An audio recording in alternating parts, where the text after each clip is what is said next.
Oh, hello fellow historian, and welcome to my lab. Now that my new arc reactor is online, Jarvis, what are we designing next? Huh. Okay. Let's take a look. Now, before we get into the particulars of this design strategy, I need to tell you that there are 3 ways you can approach these timed writes. This strategy is the long game variant. There are 2 other design variants you can use as strategies for timed writes: the short game and the super short game. As the name suggests, they're both shorter than the long game, but it is still possible to pass and possibly ace the test if you use them correctly. Let me know in the comments below if you'd like to see videos for them. Paragraph 1. Introductory paragraph. Whether dealing with a long essay question or a document-based question, you always open with your introductory paragraph. Your introduction always deals with these 2 components: contextualization and thesis. The contextualization sentences serve as the framework for the rest of your timed write. You could argue that it is the chassis on which all points of your argument or weapon systems will be installed. You always finish your introductory paragraph with a thesis. Always. In the context of Iron Man suits, your thesis is your Jarvis or Friday.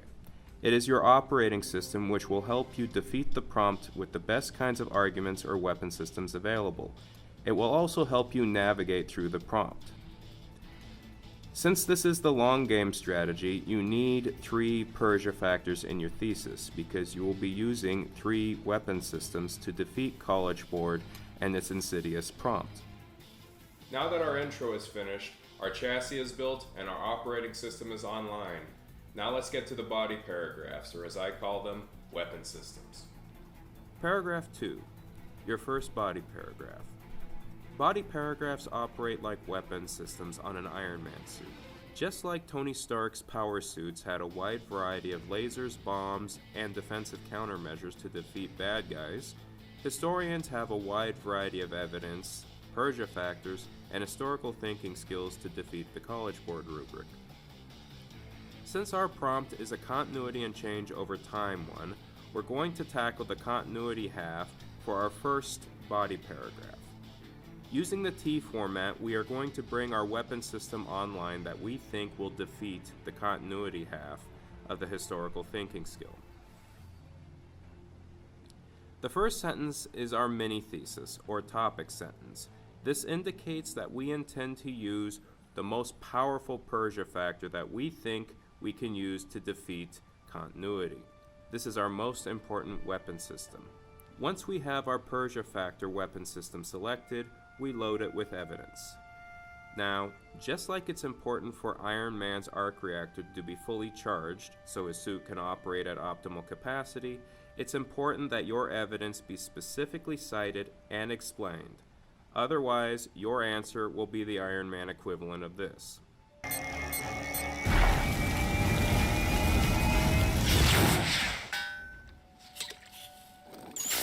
How we fully charge our weapon system is we cite a piece of evidence by name at the beginning of the time period indicated in the prompt, and then we explain it. This piece of evidence starts sending power to the narrative we need to use as fuel for our Persia factor weapon system. We then finish the narrative by picking a piece of evidence by name which happens after the first one we mentioned. This evidence can happen right after that first event or closer towards the end of the prompt. In either case, the second piece of evidence has to happen after the first piece so our narrative makes sense. Finally, we use our historical analysis to serve as targeting sensor to make sure our evidence hits the goal the prompt wants us to hit. And we do that in 2 steps. The first step deals with how your evidence proves the historical thinking skill, in this case continuity. The second step deals with why your evidence and answer is the most important. There are 5 videos on this channel which can help you support your answer with advanced historiographic strategies. Links will be in the description below. Our first weapon system is online. It's fully charged and ready to fire. But to fully defeat a historical thinking skill, you need 2 weapon systems in an LEQ. So let's design the next one. Paragraph 3. Your second body paragraph. Now that we're halfway through defeating the prompt, it's time to take aim at the second half of the historical thinking skill for our second body paragraph. Just like before, we select the Persia factor that we think will be most effective in defeating the historical thinking skill, in this case, change. We also load that Persia factor weapon system with at least 2 pieces of specific evidence, which we explain in chronological order. And finally, we activate our targeting sensors with analysis to explain first why our evidence qualifies as a change, and then we explain why our evidence and change are the most important answer to the prompt. Congratulations! Your second weapon system is online, and with that you can completely defeat the LEQ on the APUSH history test. Now, if you're like me and like to run up the score and get a perfect score, you need another weapon system. And it's a little different from the first two. So let's check it out. Now we're bringing in our third weapon system, or our third body paragraph. Now this kind of weapon system is unique because you take aim at either part of the historical thinking skill you want to approach. In this case, it can be either continuity or change. Then, as is the custom, once you've taken aim at the historical thinking skill, you select your favorite weapon system Persia factor. Finally, you load it with at least 2 pieces of evidence, one at the beginning of the time period and one at the end. Then you finish up by aligning your analysis targeting sensors by first saying why your evidence qualifies as the historical thinking skill you selected. Then, you do a different approach in supporting your evidence by explaining how your secondary Persia weapon system is connected to the primary factor you mentioned in your first historical thinking skill.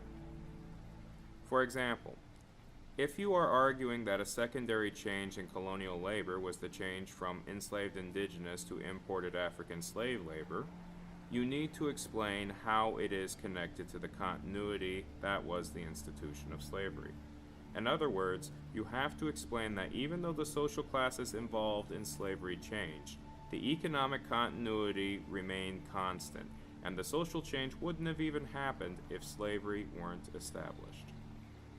Now this last component of your timed right is top secret technology, even more advanced than the Infinity Gauntlet. College Board doesn't want you to know about it, not even Nick Fury wants you to know about it. But since when have I listened to them? The final paragraph is typically your attempt at complex historical understanding. Now, this top secret formula for complex historical understanding has gone through a major change since the 2023 test revision. Since 2023, the opportunities to earn this elusive point on the rubric have become more available than ever before.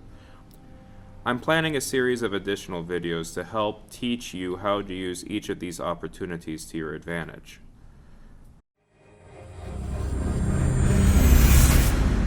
Hello again. Hope you enjoyed that video. If you are a teacher, resources for this topic and so many others can be available on my Teachers Pay Teacher store, Sci-Fi High School. And if you like this video, take a look at the channel.